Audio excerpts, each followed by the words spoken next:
ભાવનગર નીલમબાગ પોલીસે બાતમીના આધારે નવાપરા તબેલા કેમ્પમાં રહેતા હનીફભાઈ સતારભાઈ શાહના ઘરે રેડ પાડીને કફ સિરપના જથ્થા સાથે હનીફભાઈ સતારભાઈ શાહને મુદ્દામાલ સાથે ઝડપી લીધો હતો।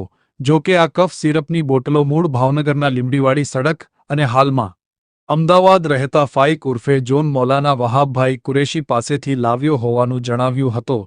નીલમબાગ પોલીસ સ્ટેશનમાં ગુનો નોંધાવી ફાઇક ઉર્ફે જોન મૌલાના વહાબભાઈ કુરેશીને ઝડપી લેવા ચક્રો ગતિમાન કરીને તેને ઝડપી લીધો હતો અને આગળની કાર્યવાહી હાથ ધરી હતી।